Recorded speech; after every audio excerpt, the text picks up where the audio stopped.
Hello and welcome to Let's Talk with John, Kane, and Regan DeLoggins. We got Reggie in the wings. Hope we're all coming across all right. Reggie, are you hearing me fine? Oh no, I'm hearing you quite nicely. All right, Regan, how about you? We got you we can't see each other in case you guys don't remember. We're all social distancing. Regan, how are you doing? I'm doing great. Can you all hear me okay? You sound terrific. All right. Perfect. All right. Well, Regan and I are going to kind of go through, one of the things that's kind of frustrating. You would think in a crisis like this that everybody comes together and everybody works together and it's nice to have unity and solidarity. But we're still battling some things. And I say we, I mean Native people, we're still in the throes of many fronts where we're battling not just colonialism, but just terrible policy on the U.S. side, the Canadian side, some of the underlying racism that still lies there. So we're going to talk about that. But first, I want to go through some numbers. Reggie, I don't know, I didn't catch all of Democracy Now! You realize we crossed the million case mark? Was that announced? So we did cross it. Yeah, there's 2,272 according to Worldometer, which is the site that I use. Actually, it just went up. It's 1,003,000. All right, there you go. I got to refresh, I guess. There's over 50,000. I'm looking. Go ahead. I'm looking at. My website just crashed, but I was just going to echo everything that y'all are saying. Yeah, I mean, over 50,000 deaths, 51,000 deaths. 51,548. Yeah, there we go. Yep. The U.S. is probably going to reach the 250,000 mark by the end of the day. I'm looking at the totals right now. It's at 22,000, almost 500. And it's only 3:00 in the afternoon. And this clock resets at 9 p.m., which is midnight Green Mountain Central or Greenwich Central Time or Greenwich Mountain Median Time, I guess. It's green time. Yeah, green time. So, U.S. is going to reach a quarter of a million by the time the clock resets today.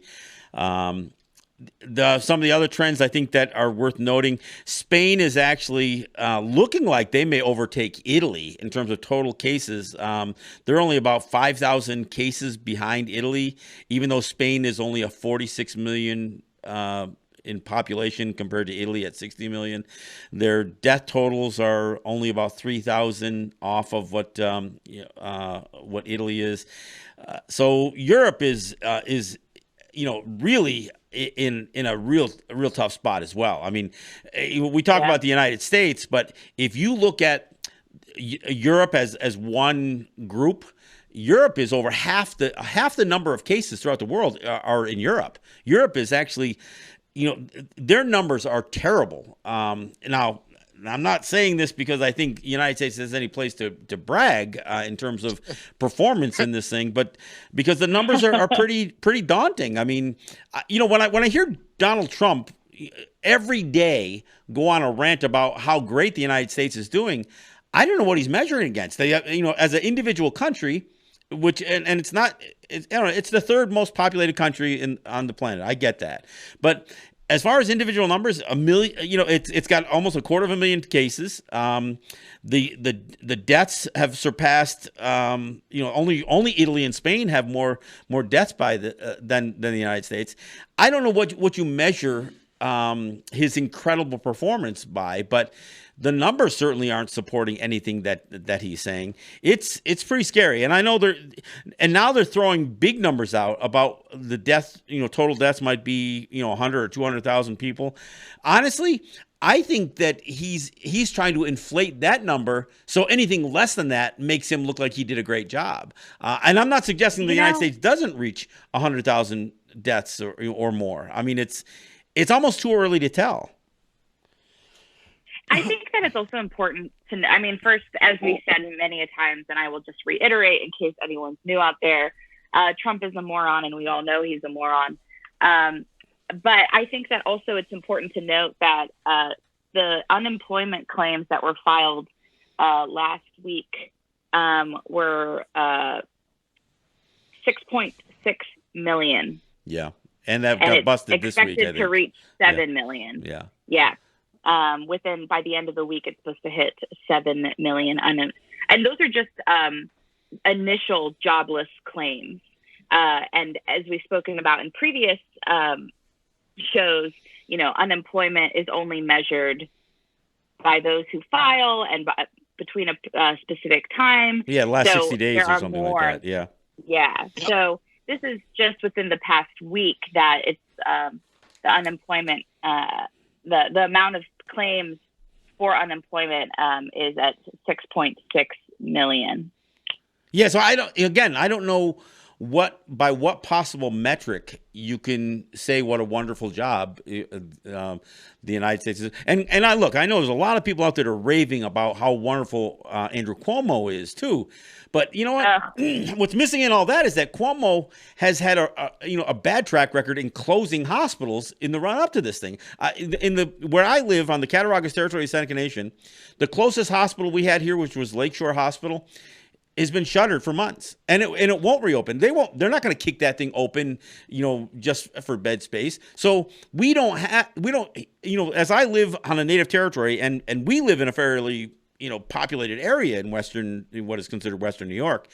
But if you look at other native territories that have, absolutely medical deserts, we have one here. We've got to travel all the way to Buffalo, or another town over to even get to a small hospital. I mean, it's so, and that's all on Cuomo. I mean, and so when I hear, Trump say that, he was handed, all these deficient, supplies of this, that, or the other thing, he's been the president for 3 freaking years, and Cuomo's been the governor for a long time. So whatever, the circumstances before this pandemic starts to take its toll, these guys are responsible for for the foundation before any of this stuff starts. So, look, and I don't want to spend the whole show just bashing Cuomo or Trump, but I do think the numbers are really, really daunting, and they are really a concern.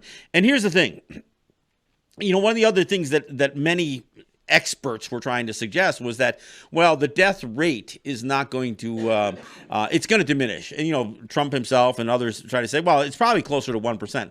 Let me be clear. If there's 1 million cases and you've got 50,000 dead, that means that the death rate is 5%. 5%. That's up from what was 4% just several weeks ago, and it's certainly going in the wrong direction for any of those experts who claim, oh no, it's going to come in at around 2% or 1%, or 1.5%. They were trying to all these guys, including Fauci, were trying to say, well, the flu death rate was 0.1%. This is going to be about 1.5%, so it's going to be 15 times more deadly than the flu. At 5%. We're not talking 15 times more. I don't know how to make this any more clear. We're talking about 50 times more deadly than the flu. So, and here's the other thing I want to throw out there.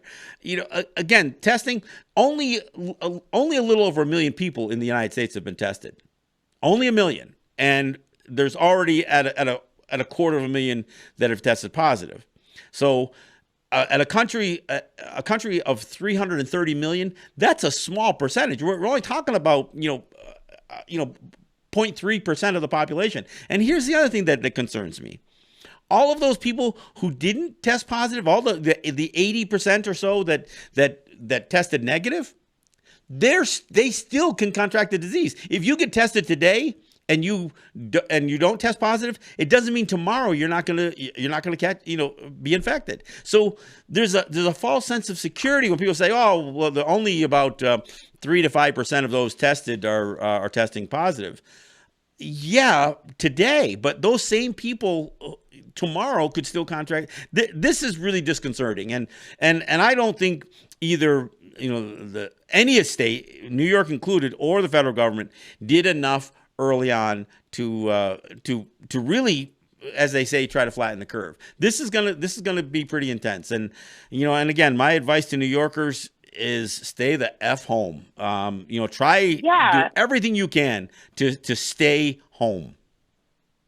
I think that a lot of folks are looking at these numbers, and some people are daunted by them, and some people are just maybe ignoring it. And I think what's really important to know is that numbers and statistics can be incredibly dehumanizing. Right. And therefore, we need to think about what that looks like. We're talking about hundreds of thousands of people dying. People, not just like, and I'm not saying, like that people don't die. I don't want to be ignorant about that. But the fact that this is a huge amount of people who will die without proper medical care, without supplies that they need. And I found, just to backtrack a little bit about in relation to Cuomo, I found a quote that he made really particularly like horribly funny, in the sense that he said that the cruelest irony is that we need China to produce coronavirus supplies. And I found that comment to be so to be tone deaf on so many levels. Well, it's racist. I mean, let's not pull any punches. I mean, because again, he's subscribing to the same rhetoric coming out of Trump, like it's China's fault that the virus is there in the first place, and we have to and the world depends on them for supplies. I mean, can they get off of that? I mean, at some point, can they stop with that BS? Also, can we talk about the fact that China, it will be recovering from this for a long time, and that we have that, and I say we colloquially, we have created a global market based on capitalism that has made us dependent on Chinese supplies. And that is no one's fault other than the 1% that made these horrible deals in the first place, that now we are seeing the repercussions of, which is that we don't have access to supplies we need. Nothing forces a U.S. company to depend on Chinese supply, other than their bottom line. That's the only thing that does it. Other than global market. Yes. Exactly. And, U.S. manufacturers, could still manufacture this stuff. U.S. Vendors still could be dealing in this, in American supply.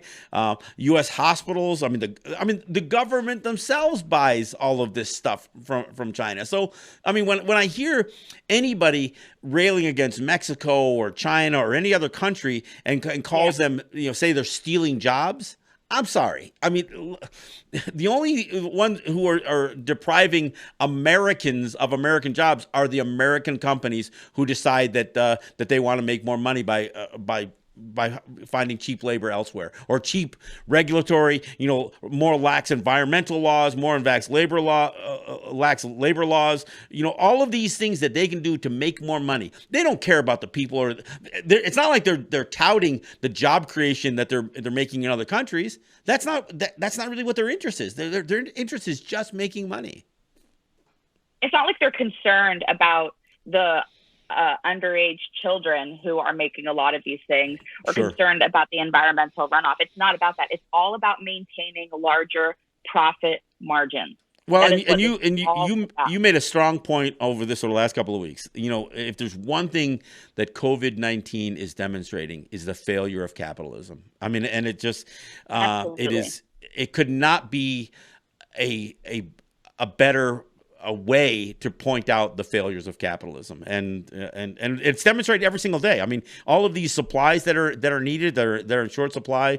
The fact that the economy is crashing the way it's crashing, it's because the world has created this rhetoric about a global economy, so nobody knows how to take care of themselves. No, people are almost incapable of knowing how to survive locally. Everybody's depending on these elaborate supply chains that die in this. And let's be clear here. All of the stimulus stuff is just about printing more money. At some point, the debt comes due on all this stuff. So the fact that the economy is becoming ever more dependent on credit, on the lack of, they're not even really printing more money. They're just adding more zeros on a computer screen. This is about electronic money. This isn't even fiat currency. It's even double fiat, because it isn't actually even tangible pieces of paper that represent something. It is it is so tenuous to realize that that if a couple of dominoes fall, and look, fall they are. They're falling because of this pandemic. I mean, the global financial crisis is going to be incredible. Absolutely. And it's just a reminder that we as anti-capitalists need to be doing a lot of labor right now. We have the time. A lot of us have the time that we need to be doing a lot of labor right now to protect ourselves for the fallout, and also to begin to have these larger think tanks of what we want our communities to look like post-COVID. I hope that this for people is, the wake-up call. The wake-up call that that a lot of us have had in the past, but I'm hoping that this is a wake-up call for a lot of folks to begin to work in anti-capitalist measures and to begin barter and trade systems and to really consider what it is that we want after this, because this cannot continue. This kind of global oppression cannot continue. And it's particularly important in large urban environments like New York and Chicago and globally any of the large cities, because it is so hard to keep all the supplies flowing, and if you're only dependent on mega corporations, multinational corporations, if you have no connection as an urban resident to anybody in the non-urban society, it means that you are that much more removed from it. So look, if you live in the city, you should make sure that you do everything you can to either reestablish or reaffirm or establish for the first time better relations with people who don't live in the city, and as close as possible. And if you can't, because I also want to note that there are a lot of people that don't have connections to non-urban centers because this is where their community is. Sure. This is also a time to begin exercising different kinds of urban lifestyles, i.e., start working at your community garden. There are multiple community gardens within every neighborhood in all 5 boroughs. Start creating, there's wonderful seed banks. Start growing your own food, even if it's small, just on your window, in a window box. Start growing your own food. Start learning how to work with the land, and not necessarily just to reap its benefits, but also to begin a reciprocal kind of a relationship with the land, which I don't think a lot of urban folks, especially non-Indigenous urban folks, know what that is like. It's time to start, and also consider, Central Park for me is a huge problem in a lot of ways. It displaced hundreds of thousands of Black folks and is Indigenous land in order to be created. And I think that it's time that we reclaim Central Park. There is nothing stopping us. I mean, post-COVID, once they clear up the tents, maybe, but it would be we have lots of land available in the city. It's time for us to start reclaiming it. Yeah, the problem is making sure that developers don't beat to the punch. That's the biggest challenge there. The other thing is repurpose and reuse. I mean, beyond the recycle movement. I mean, when it comes to the bartering issue that you talk about, we have to realize that we've got to get as much use out of every product that we already have purchased. And if that means, sharing it or handing it down, handing it down or repurposing it, finding another function for things. I mean, these, the mantra was repurpose, reuse, recycle. And I'm not dismissing recycling, but the repurpose and the reuse is the most effective way to make sure that we, and we do it collectively. Look, if you can't reuse it or repurpose it, make sure that you find somebody to reach out to people who can. And I think that it's something that was brought up to me by my roommate. I think a lot of people don't consider, and I would advocate to folks who are listening to begin learning to sew. I know that sounds ridiculous, but I had no idea how much the textile industry and the fashion industry perpetuate horrible environmental measures. They do not repurpose a lot of fabrics. A lot of people, once there's a rip in a shirt, they toss it. Once there's a button missing, they toss it. And my roommates and I were looking at the stack of clothing that they had with mostly just missing buttons or torn hem, something small, and they didn't know how to sew. And I'm the only one who does. It is time to reclaim learning to repurpose things, and specifically fabric. Consider how much fabric is in your life and what you can do to change it, to repurpose it, to make it better. You know, we don't need to just toss things because the zipper is broken. It's also the industry is a very exploitive industry. I mean, if you ever want to see, when people think of the proverbial sweatshops or whatever else, I mean, it really is, one notch, if that, above slavery in some of these countries that U.S. companies, go to for that cheap labor. I mean, so it's also, like I said, it's a very exploitive. And I'm not, I'm not condemning the fashion industry, designers and that kind of stuff, But let's face it, many of them. Well, no, I mean, many of them, know that the way that they're going to make money isn't by producing an extravagant gown, but by getting the cheapest articles of clothing in Costco, Target, or Walmart. I mean, and that's the bottom line. I would say that if folks, we could talk. We should do a talk about fashion and its destructive industry at some point. But I would say that if you are interested in learning more about the injustices of the fashion world from an indigenous perspective, I highly recommend that folks follow Karina Emmerich on Instagram. Her fashion brand is called It's EMME. She's in the Indigenous Kinship Collective. She's an amazing fashion designer. But specifically, all of her designs are made with reclaimed and repurposed fabrics. And she's indigenous, so all of her designs are just beautiful. I own a handful of her things, and I highly recommend that folks. She's based here in Lenapehoking in so-called Brooklyn, and I highly recommend folks look to her. She just did a whole thread specifically on the fashion industry and COVID-19. Well, that's good.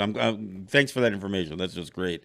Absolutely. And again, I think this is, it does fit in with the conversation we need to have, not just with or during, but in spite of this pandemic. But, I think we really have to learn how we manage our buying, our, local commerce versus this global commerce. I often mention this when you listen to almost every one of the pitches that universities put out there now.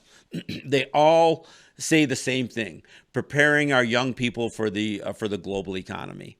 And I've never heard any university ever talk about preparing our young people for local economies. It's like it doesn't matter. Yeah, I think that it's important to notice how there was a huge push, especially when I was in high school, which was I graduated high school in 2009. And in high school, there was no discussion about learning or mastering vocational skills. That did not exist. It was go to college, get that bachelor degree, then get that master's degree, and join the global workforce. And I went to high school in Georgia, in a small town in Georgia. And so for me, it blows my mind because I definitely drank the Kool-Aid. I didn't participate in learning many vocational or trade skills and believed that a lot of that was underneath me. And now as an adult, I realize that going to college, though I am super appreciative of it and participate in academia, I also realize how much of a scam it is, not just financially, but also ethically and morally. And that I wish that there had been more classes and more discussions about learning vocational skills, about learning how to build, carpentry, mechanics, things like that we think are below us are what will keep our community safe and thriving post-COVID. Well, there's also this sense that to be successful, you have to leave your home. You've got to, so from a Native standpoint, we are constantly hit with this. Well, if you want to be successful, you gotta get off the reservation. And I know black communities have been plagued by this for years. Well, you gotta get out of the neighborhood. Instead of anybody saying improve the neighborhood or make it here, make it where you live. I mean, we're always this idea of looking for that greener pasture is something that is constantly promoted. The other thing is, there used to be the sense that when you started a business, it was something that you would hand down to a family member, whether it was your offspring or whatever else. And this whole idea, although it was really it was gender biased, you used to see all these companies that were like such and such and son. Never daughter, but which is another problem. But the point that I'm making is that nobody even looks at creating a family business anymore. In fact, you're taught in business school that the whole idea is to create a product or a service that you can take public. And you can sell, so you make an initial public offering, and you offer up 50% of the shares of the company, and then you try to get a second bite of the apple or a third bite of the apple. This is the way it's taught in business school. I mean, it doesn't even get to even the idea of marketing is always geared towards marketing to the global economy, and it's like, wow. I mean, when did we miss all of what societies have practiced for millennia was how you market something to the to the immediate customer base around you, and that's not even the issue anymore. Yeah, mom and pops are sustainable. Yeah, that's why we know them. They are sustainable because they're intergenerational. And I'm not saying that if you don't want to do it, then don't do it. Fine, but I think it's important to note that there is no, we look down on mom and pops as though they are not successful because their profit margins aren't high enough to become public and therefore to join the global economy, which is inherently based in non-sustainable capitalist rhetoric. Well, and we measure the quality of life only by dollars and cents, and therein lies the problem. Absolutely. Yeah. Mm-hmm. Hey, we're totally at the bottom agree. of the hour, so maybe we'll have Reggie queue up a tune or so, or a tune, and then when we come back, I do want to talk, and this is what I was hoping you and I could spend some time. I want to talk about the Mashpee Wampanoag issue, but there's also a few other threads that have been out there in social media. Again, I think people can forget that as Native people, and certainly not only us, but as Native people, we're in a constant battle with state and federal governments or provincial Canadian federal governments. And frankly, we're still in a constant battle with the underlying racism and bias and white privilege that just ruffles at every moment. They bristle at everything anytime they can see somebody that they feel like their privilege is being whisked away in any way, shape, or form. We end up in a battle with the general public as well. So we'll talk about that when we come back. Reggie, why don't you go ahead and cue something up, and we'll catch our breath. I'll clear my throat, and and we'll be right back. This is John Kane with Regan DeLoggins. We got Reggie Johnson on the board. Reggie's the only one in studio. Well, I'm kind of in studio, just not the one in New York. I'm in my studio here in Cattaraugus. I've got the luxury of having having help. Jake Proud, who helps me do my Let's Talk Native show, is in studio with me here. So I do have help. And your studio is your living room again? Say that again? Your studio is your living room again? Oh, it was, yes. It was last week, but this week it's my bedroom. Okay, all right. Sharing an apartment with multiple secluded. people. They want to watch TV, so I'm sequestered into my bedroom with my two cats today. You had to go to another level of sequestration, huh? Yeah, absolutely. I'll be under the bed next. All right, we mentioned this. I think we mentioned this last week. I do two shows back here too. So I know this Mashpee issue. For those who don't understand, and look, I could do a whole show on this. But I do want to discuss it because when something like this incident happens in the midst of all this stuff, it just shows that regardless of national crisis or global crisis, there are still the element out there who say, hell no, we're going to do whatever we can to, to alter the lives of Native people. So the Mashpee Wampanoag they are an original, they are a Ongwe Ongwe, they are an original people. And there's no debate over that, but the debate ends up being in things like federal recognition, which is that has even been an evolving label, I guess. I mean, there's no question that the United States and its predecessors, Great Britain, France, Spain, other countries have recognized that in Native people, indigenous populations, that we lived here, that we lived a distinct lives. We are not written into the U.S. Constitution, not in the beginning. We weren't included even in the 14th Amendment when they were trying to resolve the citizenship for former slaves or black folks. They tried to impose citizenship on us in 1924, and then they tried to redefine what a Native person was in 1934. And I mention those dates because 1934 plays a role in all this thing. But what's happened all along is a series of policies that started with extermination, moved or overlapped into an era or a policy of removal, which was to just remove us from the land. That overlapped also to a policy of assimilation, which was to make us eliminate us by changing our character, our national character, rebranding us, and trying to assimilate us into the U.S.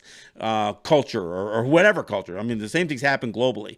And then the fourth policy was the policy they called termination, which is when once they've removed us from the land, and once they can somehow suggest that we were no longer the people we once were, they can say, we don't have to recognize you as Native people. So we're going to terminate you. And even that termination policy had some strange things to it. One of it had to do with the so-called trust relationship that the United States, claims that they've had with Native people. And by trust, I don't mean the virtue of trust. I mean the trust ward custodian relationship. And then, of course, the fifth policy they call self-determination, which is anything but. So the reason I mentioned the last two, termination and self-determination, is this is what a lot of Native people have faced.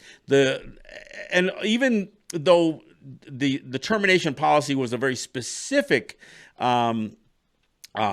process that the federal government had, there was also a more general sense that they just stopped recognizing the distinction of Native people. That's what the Mashpee and so many others, the Shinnecock, many people have gone through that. Even though we as Native people all recognized each other for who we really are, the federal government would say, but we don't have you on our list of federally recognized tribes. And so when so many have tried to push through this thing and try to say, wait a minute, but we are, when we still have little pieces of our homeland, and we'd like to fight to get to reclaim some of that homeland. That's what many people have gone through, and that includes the Mashpee Wampanoag. Now, part of the problem is the process of federal acknowledgement or recognition can take so long, and it can be so expensive. There's almost a situation where Native peoples are almost forced to mortgage, their by virtue of making commitments to do gaming. They have to borrow against the prospect of gaming to get through this process. It's not like, people think, well, people want to get federally recognized so they can do gaming. In many cases, no, they have to do gaming to pay for the process to be re-recognized, if you will. And so what happened with the Mashpee, they went through a process, gained federal acknowledgement. Unfortunately, when we talk about, again, self-determination, what the federal government considers a tribe, band, or nation of Indians is one that is subordinate to the laws of the United States under U.S. jurisdiction. Now, stay with me because let me just kind of run through this. And you go for it. Go for it. So what the Mashpee did was they gained this federal recognition. They acquired a bunch of land, and then they tried to use what is called the fee to trust process, which is the only formal broad-based process for Native people to reclaim lost land or their ancestral land. So what they do is they buy it off the open market, and then or if in some cases there are other means for them to acquire lands, but then they go through a process where the federal government agrees to hold the title of that land in trust for them, and it's specific to Native people. And then the federal government will recognize that land as quote unquote reservation or Indian country or whatever tagline they want to put to it. So during the Obama administration, the Mashpee Wampanoag went through that process, and they put like 230 acres into trust with the hopes and the plans and the designs and the financing put in place to open up gaming, which would be their source of public finance for their people. Now, during the change of administration, and actually before the change of administrations, there was an attempt to reverse that fee to trust process and to reject an already approved application. And the basis for that was to say that one of the rules associated with this fee to trust process is that a tribe, band, or nation of Indians has to prove that in 1934, specific to this Indian Reorganization Act of 1934, they had to prove that they were under U.S. jurisdiction to now use the fee to trust process. And if you can't provide documented proof that you were under U.S. jurisdiction, which is problematic all by itself, then you can have your application rejected. That's what the Mashpee have gone through. Somebody sprung the 1934 rule, which, you know what? I think you'd be hard pressed in 1934 even to suggest that the broad population of Native peoples, the 400 or 500 distinct Native peoples would accept that they were under U.S. jurisdiction. So that's the rule. The 1934 rule is that if you can't prove you were under U.S. jurisdiction in 1934, then you can't use this fee to trust process to reclaim lost land. That's why the Trump administration just last week, just prior to our show last week, made the announcement that, or the Interior Department that is a part of the Trump administration, that the Mashpee Wampanoag could no longer consider this land that they had acquired as quote unquote native lands. They could only own it under state deed. So that's the story. By all means, Regan, weigh in. No, I'm so glad that you gave that background. Because I think it's super important, especially for the non-Indigenous folks listening, or even to the Indigenous folks that don't know how this works. Because I think it is a relatively complicated system. It's meant to be complicated in order for less tribes and bands to receive federal recognition. Yeah, it's built to fail. It's built to fail. Absolutely. I mean, if anyone is interested, in diving into this a bit more and understanding how difficult it is to receive federal recognition, if you go to the BIA.gov website, the Bureau of Indian Affairs is super problematic, and I find them to be incredibly repulsive. Nonetheless, their frequently asked questions tab does provide a pretty succinct way to understand how Indigenous tribes and bands and nations can receive federal recognition. So if you go to BIA.gov/frequently-asked-questions, you can see how federal recognition status is determined. And since it's on the BIA website, you can bet it's going to be the most flattering, to them. It is going to seem, logical in the way they put it out there. But when you actually get involved in the process, I mean, I think the Shinnecock took 30 years to get through this process. 30 years. I mean, it's an incredible. It is an incredible boondoggle that is really meant for people to either withdraw or just fail completely. I mean, the irony for the Mashpee is that they actually went through the process, had success, in spite of so many of these challenges, only to have the rug pulled away by the next administration that came in. I mean, just incredible, just incredible. And so, for folks that don't know or understand or don't know anything about what is going on, the Mashpee Wampanoag tribe is based in so-called Massachusetts. Their reservation status was for 300 acres of land, and which is their ancestral homeland, which is very different to a lot of other indigenous nations, including my own, which is that our reservation, quote unquote, land is in Oklahoma, but our traditional lands are in Louisiana, Alabama, and Mississippi. And the reason that that's important to note is because it is very rare that federally recognized tribes receive or are granted land within their own traditional territory. So even in a land claim fight, that rarely ever happens. Rarely, often they'll try to move it somewhere else. And in 300 acres in Massachusetts, like that's quite a bit of land. It's also really important to note that this decision was made on Friday during the pandemic, and it will remove what the Wampanoag have already created, which include an independent judicial system, a language school, and the beginning of a construction of a 50-unit tribal housing development, as well as the breaking ground on a $1 billion resort casino. Right. So the Wampanoag the Mashpee Wampanoag were creating an infrastructure that would allow for the true practice of sovereignty and the lack of dependence on the federal recognition status, pipeline that they create, and therefore, in retaliation, their land was pulled, their trust was pulled. I think that that's also important to note that this happens, and it's horrible, but it happens more often than people know. Last April, the Chumash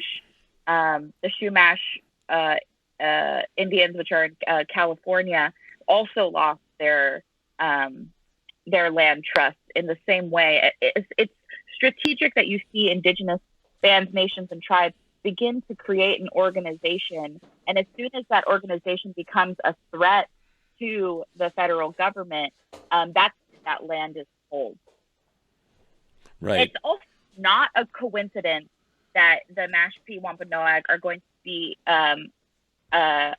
to struggle to get this back in the same way the Shinnecock did, because Mashpee Wampanoag, as similarly to the Shinnecock, has a large group of folks that are both Black and Indigenous within their tribal enrollment, and have to deal with both racism and anti-Native rhetoric coming from the government.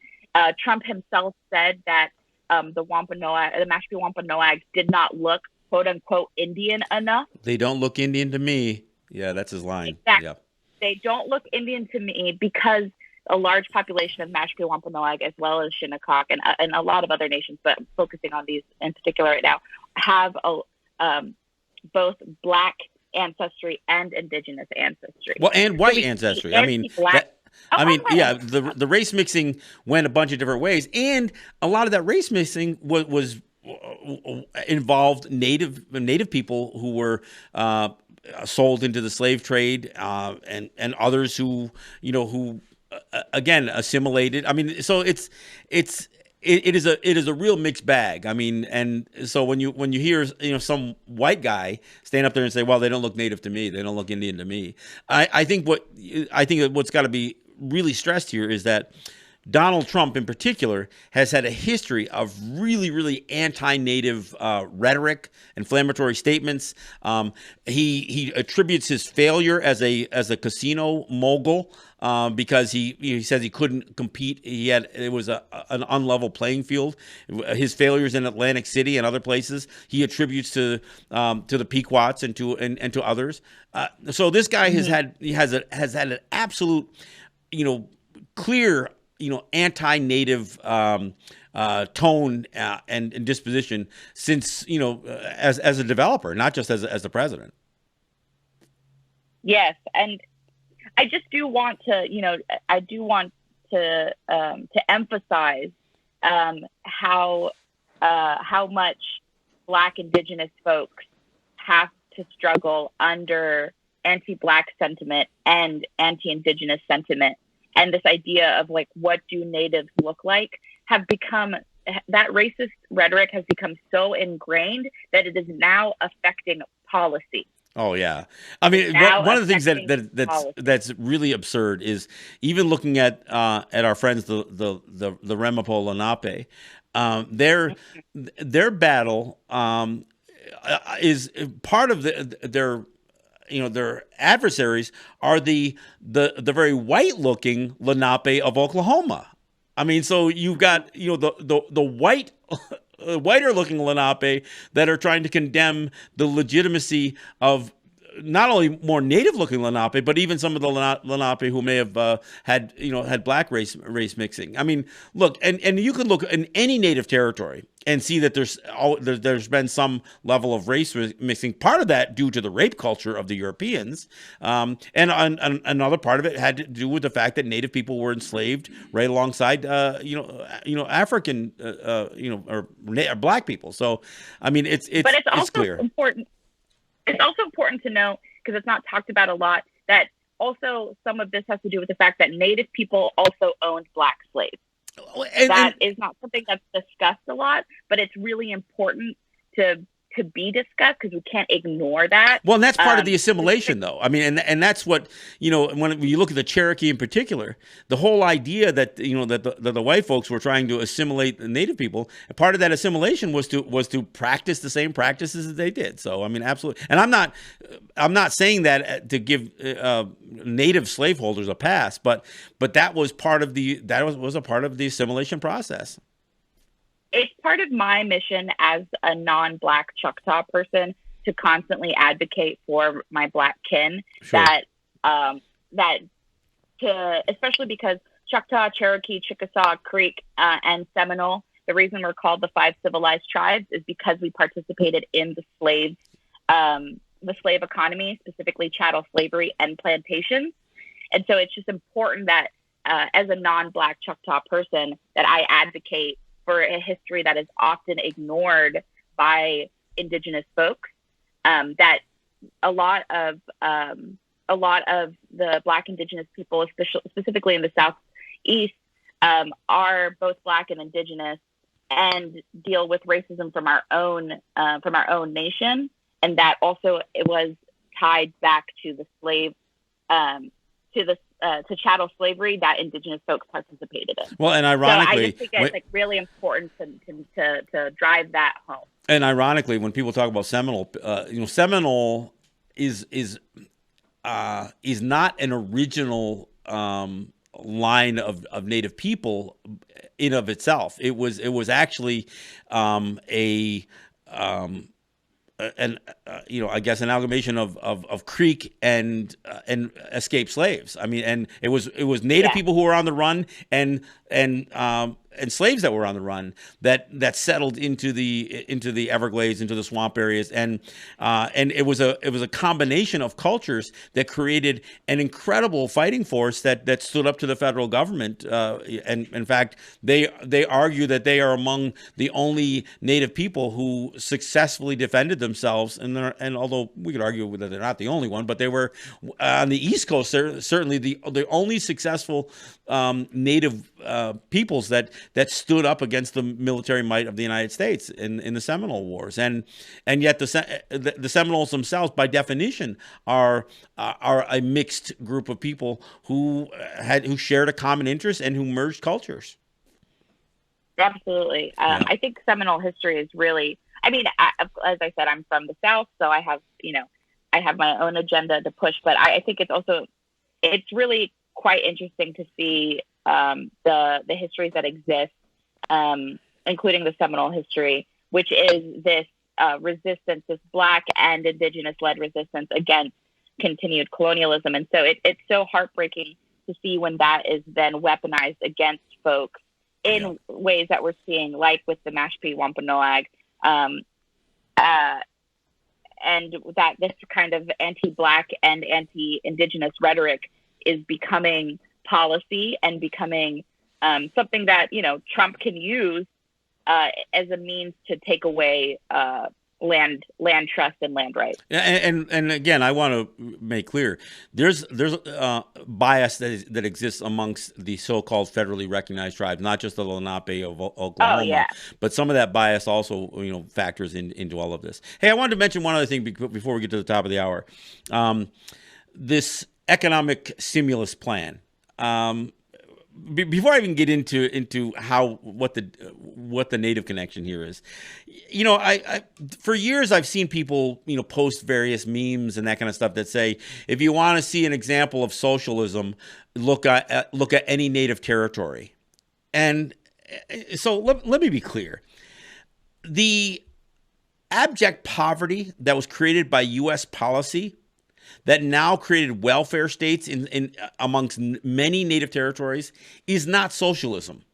I mean, that's like saying black people who were enslaved were social, that was socialism because they had the bare minimum necessities met by their plantation owners. It is absurd to compare a people who live in a constant state of oppression. I'm sorry to interrupt, but we have to go into the news brief, and we could continue on with this discussion on the other side. Okay. All right. Yeah, I forgot about the news break, so we'll pick it up before we go to calls. But let's go to the news, and we'll pick it up after.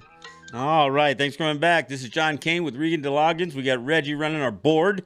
At least we think he is. We can't see him, so we're assuming he is. Yeah.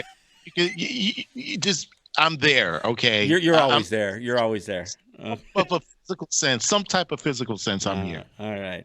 Hey, I want to remind people, you can always make a donation to WBAI by going to the pledge line, 516-620-3602. I really kind of push in the buddy program, so if you want to be a BAI buddy in the name of Let's Talk, then that you can do that by calling that number too. So again, it's 516-620-3602. You make a commitment to $5, $10, $15, $20 a month, and that gives us the much needed revenue to continue to be the important station that we are anyway, but even more important during times of crisis like this. So you can also go online. You can go to www.give2wbai.org. That's GIVE, the number 2, WBAI.org.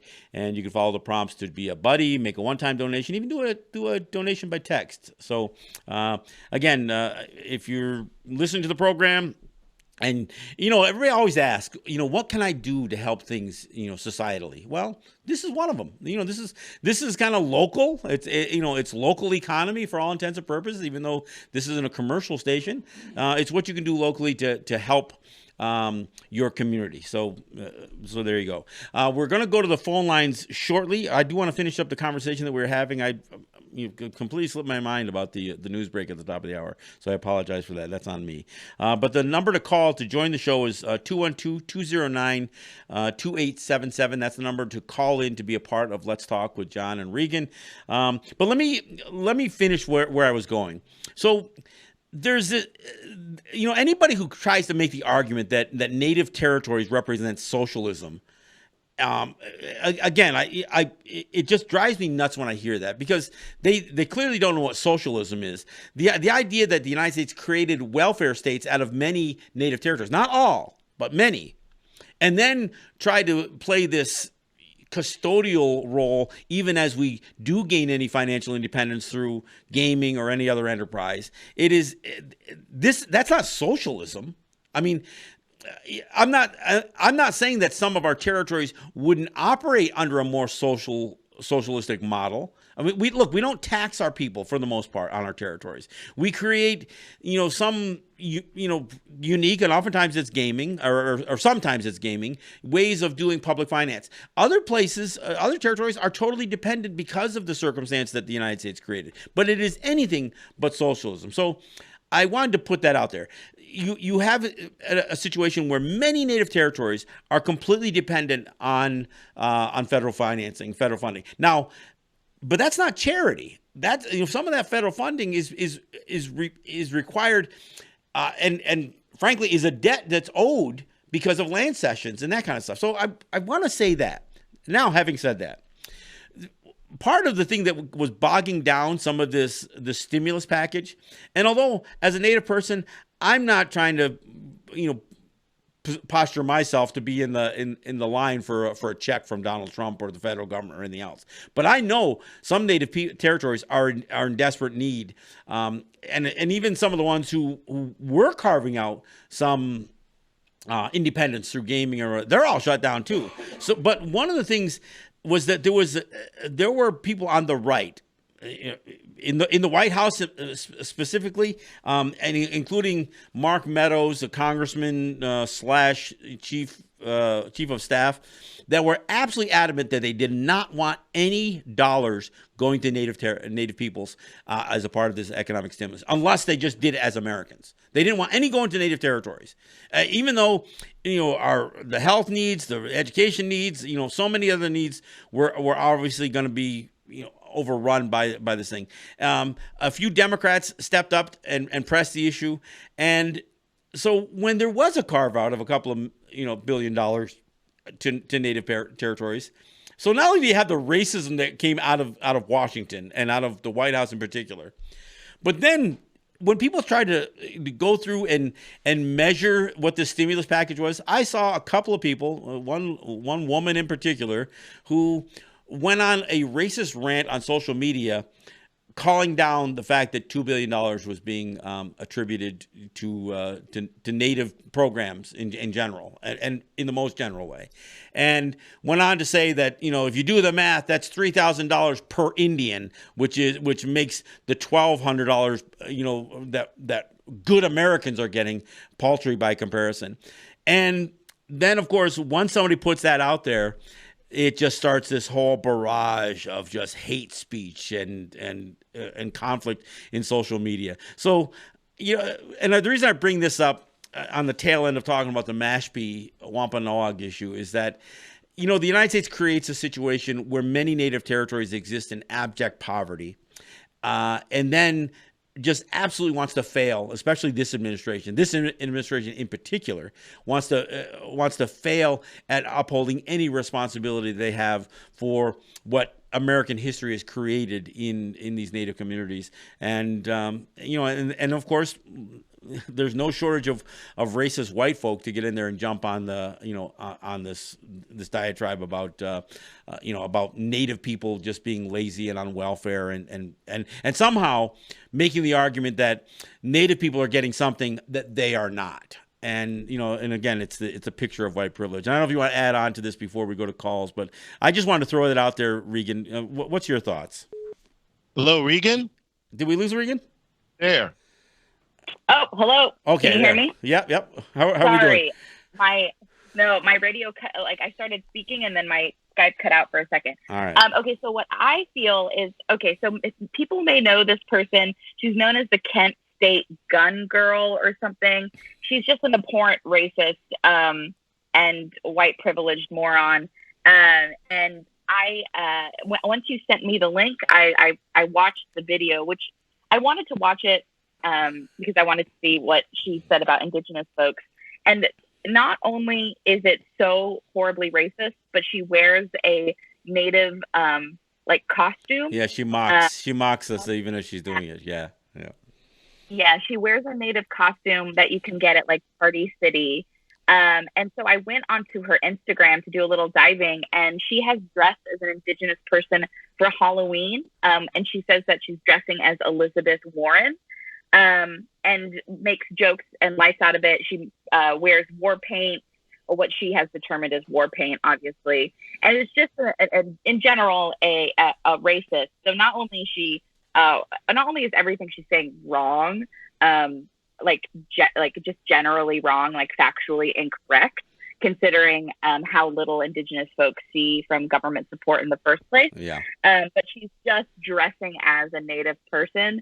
So if anyone, I don't recommend watching the video unless you want to give her views or going on her Instagram or anything like that. But if you do, just know that she's just an abhorrent racist and conservative, and just benefits from a lot of ignorant statements. And crosses every line in that racist, mentality that you could possibly. So the mascot issue, the appropriation of, and the mockery of Native imagery, every line you could possibly cross, this woman does. And it's just, she's just. But here's the thing. It's fine if you can just say, well, this is, the woman that the internet loves to hate. The problem is, that's not the case. She has a lot of people who support that view. And when somebody puts it out there, all of that hate speech comes out. And I guess even in the midst of this global pandemic, this national emergency, this crisis that strikes everybody, racism seems to be immune to COVID-19. I mean, it's sickening. Yeah. It is. It truly is. All right, let me give the number out once again. We'll be counting on Reggie to tell us what we got lined up in terms of callers. But the number is 212-209-2877. That's the number to call. Look, I'd love to hear from some folks in New York. Obviously, we broadcast this show on Facebook Live, and of course, you can listen to the audio on WBAI.org. So there's no limits to where people can catch the show and hear it from and call from. So again, 212-209-2877. That's the number to call to be a part of the show and, give Regan and I something to mull over. So we got anybody lined up yet, Reg? Yes, we do. We have our very first caller. So caller, you are on the air with Regan and John. Go at it. Cut down your radio, please. Okay, seems like the person is. Hello, you got to turn your TV or radio off or whatever else if you're going to do this. But I have the radio on, but Tego. Tego. Sagoyente ni yung gets. Akuzasne kanyang. How would I know you would have your television on in the background or your radio on in the background? This is my good friend Sogoyeta. It is so great to hear from you. Obviously, I'm ashamed because I owe you a call. I've been catching up with everybody, but only you by text. So if you're going to call me here, then call me at work, damn it. What's going on?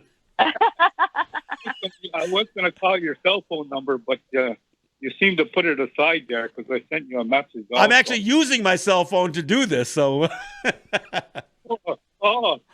Yeah, well, anyways, I called just to say hello and saying you guys always do a good show. It's nice to hear from Reagan. I never met her, but a lot of the comments. And also, I wanted just to mention, which I said on the messages, when you talked about this federal recognition, like with the Mashpee, I think something has to be done where we set up a site or whatever which describes what federal recognition is, because we continue to talk about it, yourself and I, when I'm on your shows, and we just talk about it a little bit, but we don't put out all the ins and outs of the federal recognition and why we don't need to be federally recognized. So I just wanted to mention that. Yeah. Well, it's one of the things that many of us in our history as Haudenosaunee were known for was statesmanship. So the whole idea of diplomacy. And yet we don't assert our own diplomatic relationships with Native people, with each other. And we should do more to do that. We should be the determination, to be the ones to determine who is and isn't Native ourselves and our relationships. It shouldn't be the overlords in Washington, D.C. that do that. And, and this even this becomes problematic even with things like the UN Declaration on the Rights of Indigenous Peoples, because there becomes a question: who decides who's indigenous? I mean, is it the nation states? Is it the colonial states that get to decide? I mean, Hawaii's going through this battle. There's actually the difference between being called a Native Hawaiian with a capital N or a Native Hawaiian with a small n. I mean, that's how nitpicky some of this stuff has gotten, and it's not we the Native people who get to decide this. It's somebody else that gets to decide it, as far as governmental policy or even the international community goes. And I think that's part of the problem. One of the problems I have with the international definition of indigenous oftentimes is that it frames as if we are merely descendants of a people, that we're not actually those people. So go ahead, Regan. I meant to go ahead. Tell Reagan to stop using indigenous. It's another word that's been put on us, like First Nations, like tribal councils, like band councils. Whatever the outside government wants to put on us, we seem to take that up. Like she mentioned about the Seminoles, the Seminole, and somebody else had mentioned on a page about the Seminoles. We have our own names. As where we are, we're the Nyangahaga people is the description of where we live, and we're Ungwahungwe. And I think everybody else in our territories across Turtle Island have their own name, have their own thing, and they got to stop listening to the outside government, which tries to put these titles upon us. They continue to put all these things on, just like federal recognition. They want to put this on, saying that they're going to recognize who we are. They're going to recognize where our land is. We all recognize who we are. We all know where our land is. It's all from the north of North America to the south of South America, from the oceans of the Pacific and the Atlantic, all our lands.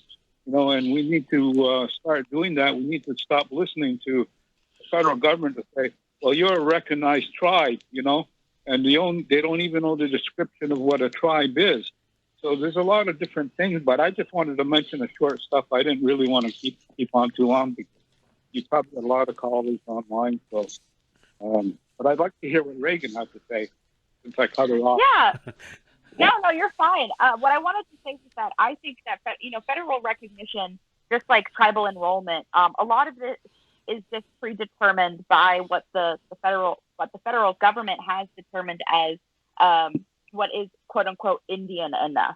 So we have to have a constitution which has to somehow mimic the American Constitution, and we have to abide by blood quantum. And as we know, blood quantum is just racist and is a way to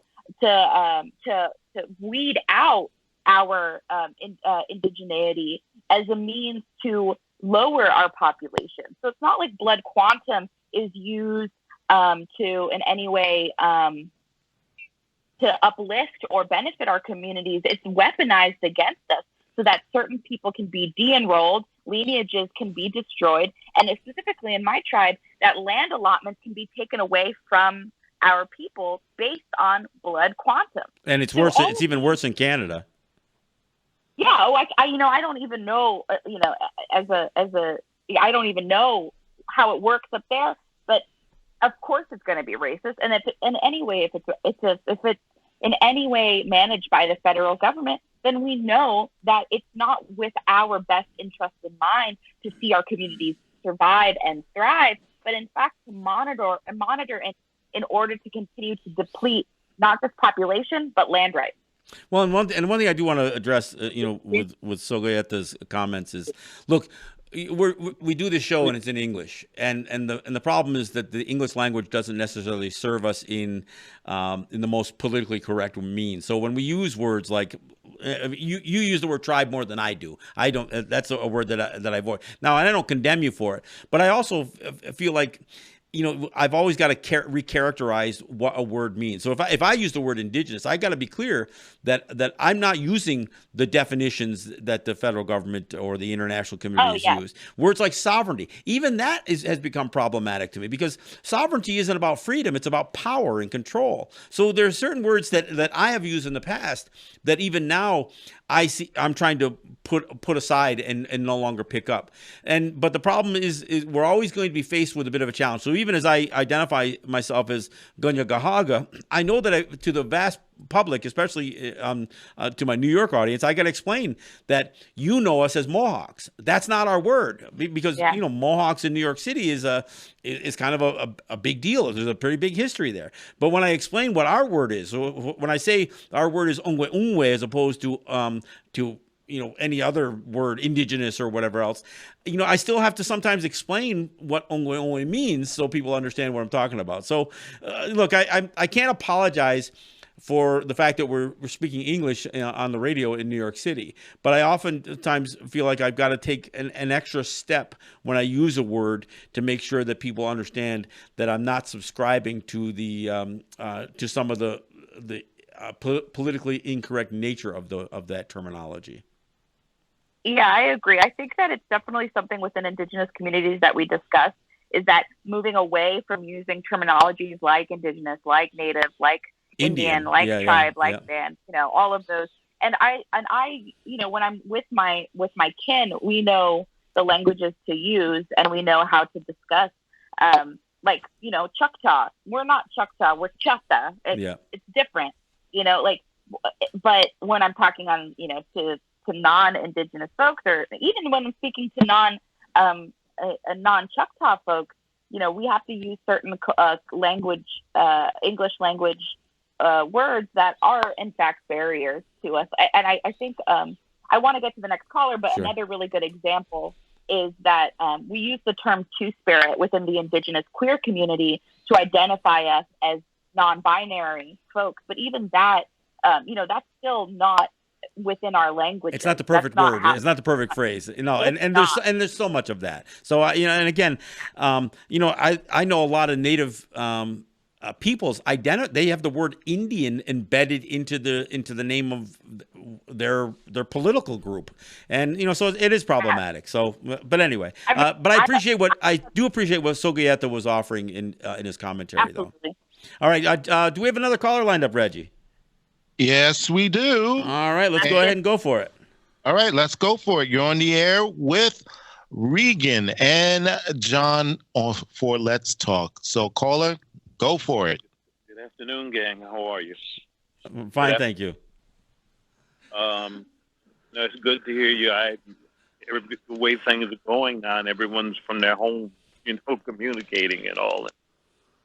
It's so good to hear you all talking and get away from the madness on TV, because it's either the governor who I can take, or the idiot in the White House, or Michael Payton.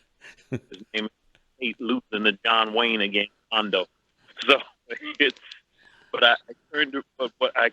amazing to me that with all of what we have going on, I can still see the racism between what's on television to walking out in the street. I mean, I heard a woman go off on a Chinese brother yesterday while he was on the bus, telling him to go back to China. Yeah. He was talking to someone else, and I think they had mentioned Trump. But she had an attitude with him when he came on the bus, like, "Where's your mask?" And his feeling was, you're not supposed to be sitting so close to each other. So what's your problem? The madness that's going on, and between turning on, I can't even stand to watch those. I don't know what they are. Those briefings, which is more than a substitute for those stupid Nuremberg rallies that he had. Yeah. And to think that there are people actually out there who think that, he's informing us, and I'm like, since when? So there's nothing being informative about it. It's the whole thing. It's like the country. No one knows where the hell we're headed, and you have no one in any leadership whatsoever. And he doesn't miss a punch in terms of bragging about his ratings, whether it's TV ratings. Ratings. Yesterday, he actually said something about being number one on Facebook or on Twitter. I mean, he just boasts about. I mean, it is disgusting to even hear this guy talk. So I'm with you on this thing. It is painful to listen to. Yes, and it's like, if there are people out there, I'm sure, who watched it, and like I said, it's a substitute for those stupid rallies. Yep, absolutely. Absolutely. And those are the same people, like the rest of us, are going to be wondering later on, what happened to your job? What happens when the government that you hate so much, look at what's happening now. The government that you hate so much is doing nothing to as far as bringing in, what these hospitals need, or any kind of coordination in bringing this in, any kind of logistics or whatever. You probably have some hospitals got it, some have too much. You have this thing where my friends, like in Florida, if he's my friend, if he talks nice about me, I give him what he wants. Anyone else, Cuomo and the others, I don't give him. I may be a little slow. And the joke thing about almost Goodfellas, well, it's going out the back door. You got to be nice to me. Yeah, you better appreciate me, or I'm not going to appreciate you. Be nice. Yeah. Racism is inherent. There are other callers, and I wouldn't want to take them, but like I said, it's either madness with that, or turn on the radio and I got you guys, and that makes me feel a whole lot better. Well, I'm glad we could be a good substitute for that, because I appreciate the call. Thank you so much for your comments. Regan, I don't know if you wanted to weigh in on this, but it is maddening to listen to the endless self-promotion that comes from Trump and others. I mean, and yet an absolute failure to recognize that even the so-called stimulus package or whatever else is only necessary because of the absolute failure of both capitalism and the system that exists governmentally. I mean, the same people who would rail against socialism will be lined up for their checks from Donald Trump. The same people who would rail against socialism and socialized medicine have no problem when there's a crisis like this. And even guys like Joe Biden, even in spite of all this, still thinks that the healthcare system is fine the way it is. I mean, it's just incredible. All you just have to do is expand Obamacare. What's the big deal? Yeah, that's his solution to it. Before we take the next caller, I say this every show because I hope that one day maybe it'll really be taken into practice. But I give Trump no mind. I pay him no mind because he is not important in my immediate world. But I also know the impact that he has on so many people, like that young woman who posted that racist rhetoric early today. Like, people pay him such mind, and it's what fuels his racist rhetoric, his greed. And I just advocate that if you see someone being racist, like on the bus or something, you call them out and you make them feel that, because that is the only way that we're going to see actual change. Trump has allowed for racists to not be afraid anymore. You have to be an anti-racist. I mean, it's not enough to say that you're not racist. If you're not an anti-racist, if you're not actively, voicing concern and raising issues when you witness it, when you experience it, I mean, there's nothing wrong with at least telling at the most basic level, when somebody says a racist joke, make them uncomfortable by saying, I don't get it. That's not funny. I mean, there's something that everybody can do to express a certain level of anti-racism. And so I'm with you on that. All right, Reggie, go ahead and let's pull in another caller. Hey, caller, you're on the air with Let's Talk with John and Regan.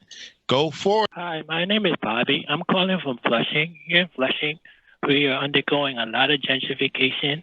They keep closing down supermarkets. Last year alone, we lost 4 supermarkets. By the waterfront right now, there was another supermarket. It was a huge supermarket. They closed it down, and they're about to rezone it and build 1,700 luxury condos and 800 hotels.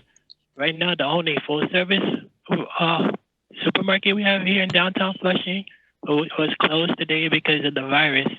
People were lining up like blocks after blocks just to get in the supermarket.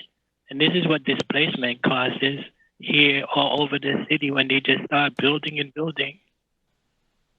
Well, and the sad part is it's not just supermarkets that close down in these neighborhoods. Like I was saying at the very beginning of the show, hospitals. I mean, and this is one that Governor Cuomo has a terrible track record in. There's been, just a an incredible amount of hospitals that have closed. And part of it, they say, they're not economically viable. They do away with a hospital and then open up like a strip mall urgent care center, which is not the same thing as a hospital. And this is what we've been seeing, across, frankly, and especially in the communities that are, again, that have a makeup that is not predominantly, affluent white folks. So this is what we have. And the complete removal of grocery stores is to push folks out of the area that rely on the localized, the infrastructure that exists. By creating luxury condos and hotels, you're asking for temporary residents, specifically non-New Yorkers, to come participate in usually Manhattan-based economy, and then to remove themselves back into their isolated space, but not with the intention for them to participate in local community work or growth initiatives that are based in, let's say, Flushing. So it is incredibly, it's all part of gentrification, and why I argue that gentrification is just another form of colonization. Sure. It brings in the wealthy and removes the diversity, specifically under this guise of to revamp the economy. But in fact, what it's doing is just, as we've seen with the closing of these grocery stores, is just putting the local communities into detriment. It's incredibly, it's just greed fueled. Right. And it doesn't surprise me, but it also makes me so unhappy to know that, specifically in this pandemic, that folks can't have access to food because grocery stores are being closed to create luxury condos. Right. And, and that's, again, this is, part of the failed capitalist system. It is a system that really, supports the 1%. And this is invariably what the rest of us have got to step up and continue to fight against. You want to take a break, Regan, or you want to go to more calls? I say let's take one more caller and then take a break, because I know we've got a couple on the line. All right. Go ahead, Reggie. Bring them up. Hey. All right, caller, you're on the air with Let's Talk with John and Regan, so go for it. Hello, caller? Hello? Hi, I'm trying to talk. Yeah, speak. Oh, okay. It's amazing to me that, when you bring up the idea that public or the trust that were established for original people here by the government in order to turn some of what the land was that was stolen from them. That's got to be the reality that is never really spoken of. Comes from the so-called public trust that the entire country is supposed to be based on in the politics. Because when you have like the airwaves and the news and the commercial enterprise corporations, all of those entities are supposed to be serving the public trust. Mm-hmm.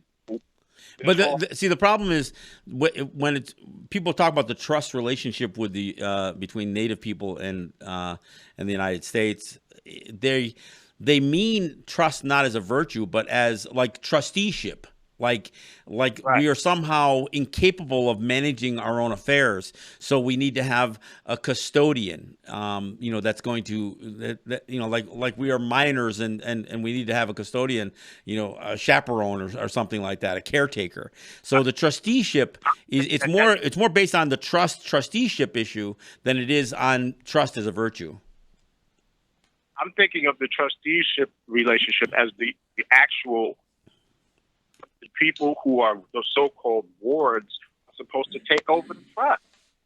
They're supposed to become the trustees, and then you as the trustee are supposed to be given the bond so that you can oversee the resource that's been stolen from you for your own sovereign use. See, and that's where it doesn't exist that way in the Native relationship with the federal government. And what you're saying makes sense. And there's probably a process there that one would think is an evolution towards independence. But that's not the situation. And in fact, it was never constructed that way, and it still isn't that way today. I think that's what we should be fighting for in a general sense, because that's the entirety of the population of the country. Everyone is supposed to be understanding that they hold the public trust as trustees only temporarily until they return it to the people. Yeah, well, unfortunately, the United States never had any design to return really independence. And again, the one area that's got to be understood is that we're not speaking this as American U.S. citizens. We're speaking this as a people who predate the United States. And so when we talk about independence, we're not just talking about civil rights under the U.S. Constitution. We are talking about inherent rights that predate that. And that's very, very problematic for the United States. And so the whole idea, I mean, it gets back to the Mashpee argument that we were talking about earlier. I mean, they literally suggest that there's not, that they won't even acknowledge a process for us to have lands reclaimed, even if we buy them to reclaim them, unless we can assert and prove not only that we are willing to be subjugated today, but that we were subjugated in 1934. That's the absurdity of this thing, and that's not, that's devoid of any real trust relationship. Well, let's consider what's happening at Wet'suwet'en, which is in so-called Canada. The Wet'suwet'en people and the Wet'suwet'en land has never been ceded to the so-called Canadian government. It is its own land. And even in 1997, the Delgamuukw decision of the Canadian Supreme Court, in fact, upheld that, saying that Wet'suwet'en land and law was the primary law of the land, and that Canada had no jurisdiction within Wet'suwet'en territory. And yet, CGL LNG pipeline is being built through the land, and the folks that are fighting against it are being criminalized. The land defenders are being criminalized and being forced off the territory. And even to this day, even right now, at this moment, like at 4:35 p.m. Eastern Standard Time, the CGL LNG pipeline is being built on Wet'suwet'en, putting people at risk of contracting COVID-19 and putting the land at risk. So even during, the pandemic, COVID has done a really great job of deterring us from other things that are happening and that are still being weaponized. The Mashpee Wampanoag people's land is being taken away from them. Wet'suwet'en people's land is being forcibly raped currently by the Canadian government. These are tales of what's happening now. It happened this predates contemporary politics. And I think that's very important to understand that this predates contemporary politics and is the history, the bloody and violent history of the so-called United States, is the continuous removal of Indigenous people off of their land. This is not new. Well, and the irony is that, so for all intents and purposes, jamming a pipeline through lands that you have no legal authority to do so is being considered an essential service. But standing up to that is a violation of some of these orders that have come down about social distancing and that kind of stuff. I mean, it seems to me defending your land is more of an essential service than violating it. But that's the twist, and that's the twisted logic that exists both in the U.S. and the Canadian side. Let's not even bother taking a break here. Let's go right through, because we got to stop at 5 till, so we've got about 15-20 minutes. So let's go on to the next caller if we can. Okay, so we got to get some callers now. So the line for the listeners to contact and talk with John and Regan is 212-209-2877, 212-209-2877. And John, you can talk between yourselves while I start rounding up these calls. Okay. All right. You corral them, and then we'll continue. No, Regan, you make a great point about this, and I'm glad you mentioned, Wet'suwet'en, because it kind of continues with what we started to talk about in the first hour. This notion that in spite of or almost not just in spite of, almost because of the current crisis that the entire world is facing, there's been people that have used this opportunistically, and I think that's where you see, a lot of the blockades came down. People have kind of scaled back what they were doing in terms of gathering as groups, rallies or protests or blockades, and those that would be violating the lands like CGL will just continue. And it's the same thing that we see on the U.S. side. There's a lot of opportunity that is being taken because there's a distraction. Venezuela, for instance. The idea that the U.S. government is now trying to up its campaign against Venezuela and trying to turn it into a narco-terrorism fight is to me just. I mean, it's absolutely shameful. I mean, there's no question, that Colombia has played a much bigger role in the drug trafficking, that ultimately sees the market that is the U.S. as part of an opportunity than Venezuela. But yet you're going to have there's part of Trump's press conference yesterday was all about ramping up the military to be more aggressive in what is really just a regime change effort by the Trump administration, something that they have been working at since day one in terms of trying to topple the remnants of the Chavez administration, which is now the Maduro administration, and installing an American puppet into just like what we're seeing in Ecuador and Bolivia and other places. I mean, but to listen to Trump go on, using this unique time in history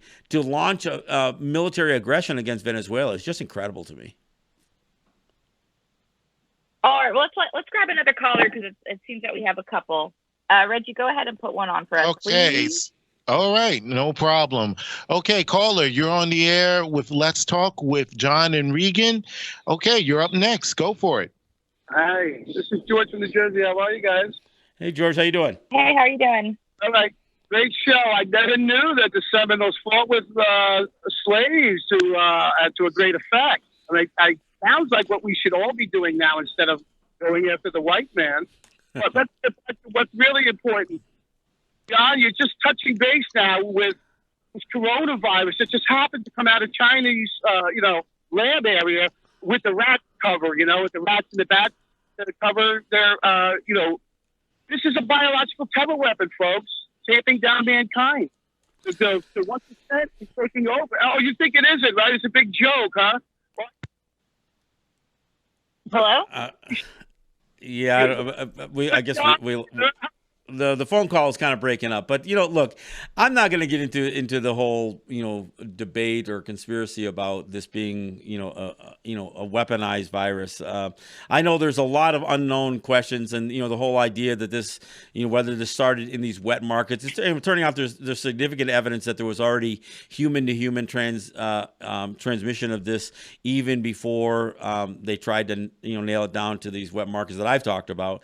Whatever the situation is, I think people like to attribute everything to a governmental conspiracy. I'm more concerned about the governmental opportunities that are taken when there is a crisis, whether it's a natural disaster or whether it's something like this. Whatever man's role in this virus is in terms of its origin, it's certainly not being controlled by man, but there are governments that'll seize on the opportunities that are taken up with it. And so I don't know if you have anything more to add on that, Regan.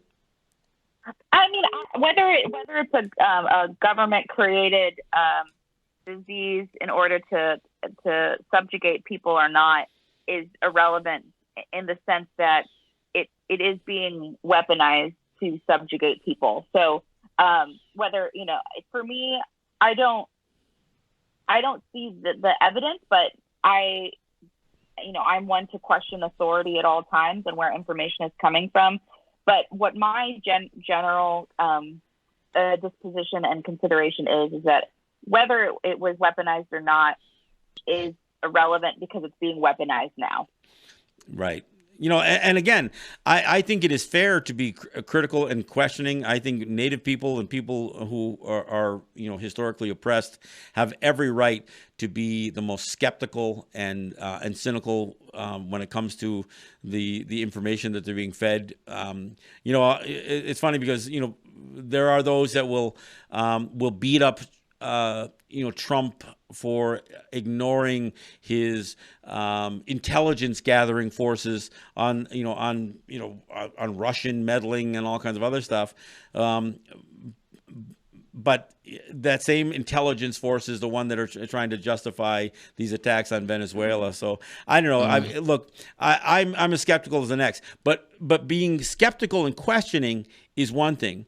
Trying to assert that that there is definitive knowledge or evidence to suggest that that this thing was a man's creation to rule the world or oppress people or martial law or any of that stuff. I'm not so convinced.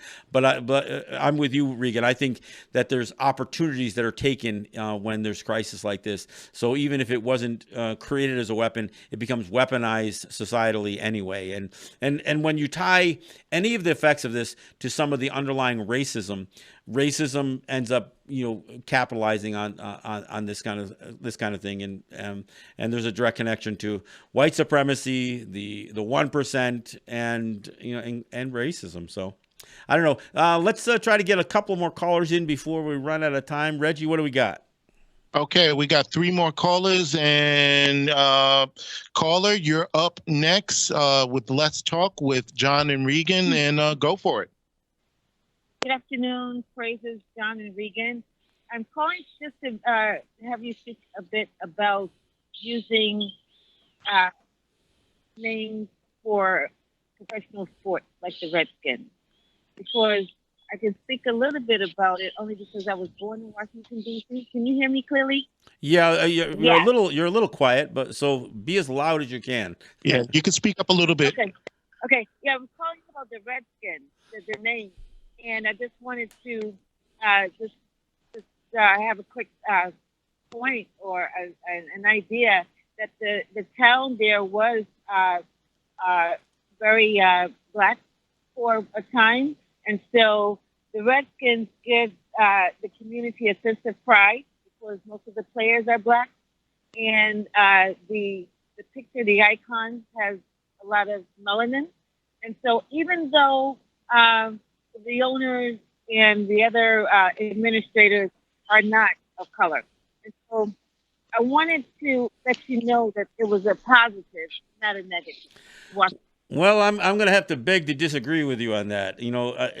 White people seem very fond of some of this representation, but if you're a Native person, you realize that the word, the R word, is tantamount to the N word in both its origins in terms of it being reducing somebody down to their skin color. So no, it's an insult. Let's remember, regardless of the population demographics of Washington, D.C., that team was the last NFL team to even allow a black man on its team. That team has been racist from the start. The idea of utilizing Native mascots is racist, and it is tied directly to the white privilege that leaves people with a sense that they can claim whatever they want of another culture and use it for their own entertainment. So no, I'm a staunch opponent of any use of Native imagery for the sheer entertainment and mockery, by non-native people. So I don't want to spend a great deal of time. We've done shows on this in the past, and we will do more shows on it in the future. But to address your call, there's nothing in any way, shape, or form that could be interpreted as honoring Native people if the first thing you want to do is dismiss the Native descent as it relates to utilizing these racial slurs or this imagery. So let's go ahead and go right to another caller before we run out of time. Okay, the next caller. All right, you're on the air. Let's talk with John and Regan, and go at it. What happened? Hello. Hello. Hi. You got me? Yes, got you. Okay, it's Anthony. How are you? Hey, Anthony. Thanks for calling in.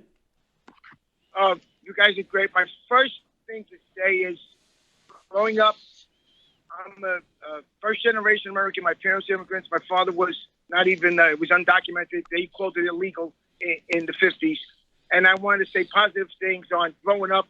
Yes, American Indian, I was taught, then Native American indigenous people. But I always saw the goodness of what they did because they helped those people that England didn't want, that were thrown out of Europe. Oh, hey, go over there and do what you got to do and help them, even though at the end of the day, you're at a position right now. But now that I have these people on the phone, here's what's important. Enemy of my enemy is my friend. So, for me, the issue with Donald Trump, you knew who he was in 2016. You knew who he was when he said he put down a military hero. You knew who he was when he didn't vote. He denied David Duke. You knew who he was when he said he wasn't a racist. You knew who he was about everything about that he was going to put anti-abortion people on the Supreme Court. And people stood away and didn't vote because their person didn't get in. Bernie Sanders had 4 years to build up a base, the people of color community, and he did not. And had these primaries started with America really exists, not from Iowa, New Hampshire, we wouldn't be in this thing. So my point is to you, and Barack Obama inherited best from Bush, and then in 2 years later, the Todd family, they put the Tea Party in, and he didn't have a chance, that man, to do anything with this country. So yes, fix what's there now, because maybe if Biden does win, we have a House that's Democrat and we have a Senate, something that Obama never had. Trump had was the people who stood away, people who voted for a woman sat next to a murderer. Vladimir Putin, the murderer. Well, you're leaving a lot to talk about, so let me kind of chime in. For one thing, I've never subscribed to the notion that the enemy of my enemy is my friend, or is my friend. I mean, I think that puts people in a very, very compromised position.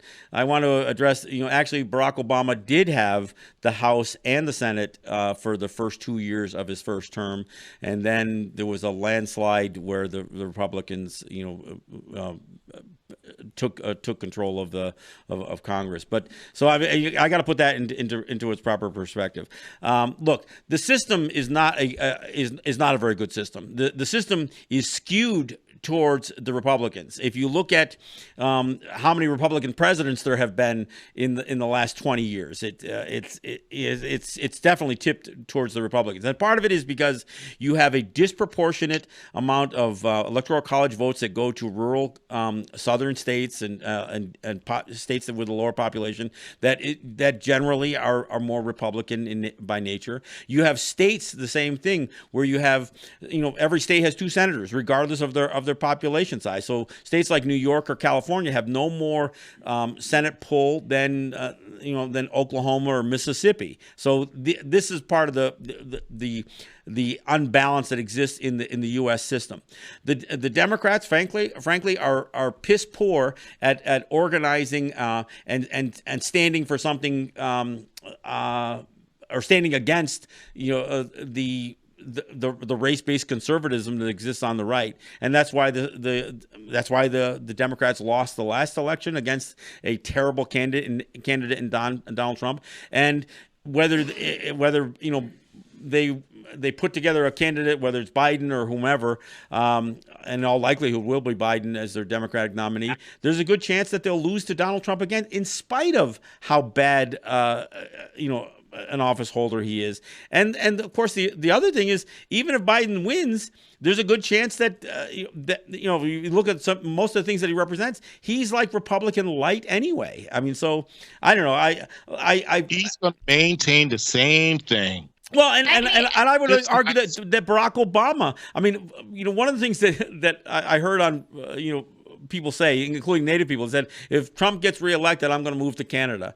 And, you know, and I think Canada is filled with racist, you know, Native people actually occupy the bottom rung of culture, of society in Canada. And when I was having this debate with somebody, says, well, at least they don't shoot you with tear gas, you know, or canisters if you are at a rally, or if you're, you know, standing up to a pipeline. I'm thinking, but that was during the Obama administration. That wasn't even during the Trump administration. So people have this amnesia that they seem to have. Go ahead, Regan.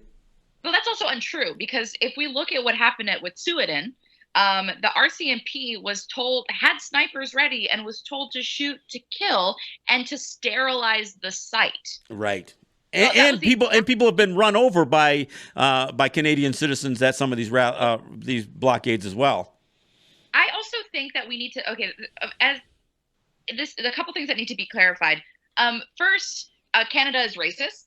Canada, the myth of Canada not being racist is just perpetuated by Canada, by the federal government, and by tourism, in order to advocate for people to continue to travel there. Yeah. So Canada is racist. Canada has always been racist, and Canada, as an occupied state, will always be racist.